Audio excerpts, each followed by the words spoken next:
Beautiful. Good morning guys. Good morning. Tagaytay guys. Tagaytay. Ayan o. Makikita mo talaga yung view ng Taal guys. Wow. Grabe guys. Ang lamig dito sa Tagaytay ngayon guys. Oh my goodness.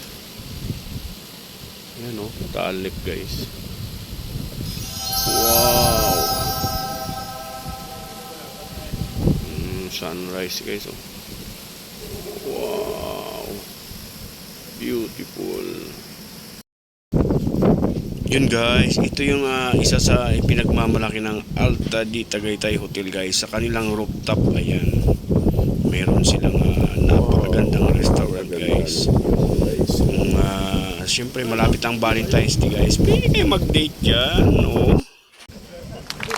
Wow, grabe na dito guys. Napakaganda naman dito guys. Yan o. Wow. Beautiful. Guys, good morning guys. Ayan, kape tayo guys, kape. Grabing lamig dito guys, Tagaytay. Ayan o. Wow. Ayan. Beautiful. Wow, kaping barako guys. Oh my goodness. Sarap. You know, good morning. Good morning, good morning. Good morning mga kapalangga ko dyan. Ayan, nandito tayo ngayon guys. Tagaytay. Ayan guys, napakalamig. Kita nyo po ba yan? Wow. Yan na nga guys yung ating mga production staff. Magla-live na kasi sa unang hirit guys. Kaya naka-standby na sila guys. Kita niyo ba yan? Ito yung ating host ngayon guys. Idol ko guys. Idol Chef GR. Yan o. Wow. Pogi. Ito na nga guys yung kanilang food na hinanda guys. Perfect talaga to guys. Pama Valentine's Day guys. Ayan o. Wow. Mayroon pa silang guys, mayroon pa silang wine diyan guys. Tapos may flowers, ayan, may mga teddy bear. Wow, perfect talaga guys pang Valentine's Day. Kaya ano pa? Pwede na kayong pumasyal dito guys. May glasses of wine at yung kanilang flowers din. Abay, gatamis naman yan. And of course mga kapuso, bukod po dyan, meron din tayong access sa kanilang pakulo dito, yung kanilang love.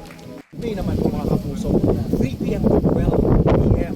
At kung gusto naman na hindi man masyadong mag-arbo yung setup, pwede nyo pa rin dalhin ang inyong mga kapamilya at saka yung mga mahal sa buhay.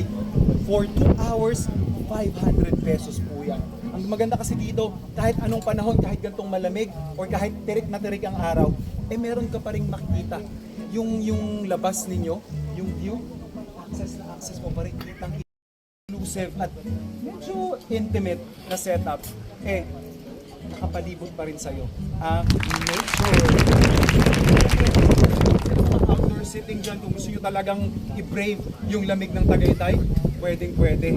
Tayo naman dito sa unang hirit yung black wall nila, tayo magpapakot dyan. Siyempre, bibinyagan natin yan mga kapuso. Ito, nakakatuwa kasi makikita natin ito kadalasan sa ibang bansa yung gantong concept. So, yung mga nanonood ng ating mga K-dramas dyan, yan o, or unang hirit, inilak na natin yan. Ito nga guys, so perfect na perfect talaga ang weather dito guys. Lalo na kung mayroon kang girlfriend guys. Tapos dito kayo mag-date sa Valentine's Day. Ayun!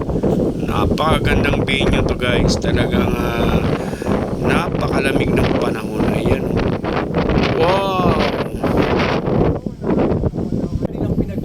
Guys, perfect na perfect talaga guys. Meron pang live band. So pwede ka mag-request ng kung anong gusto mong kanta guys habang kayo ay kumakain. Diba guys?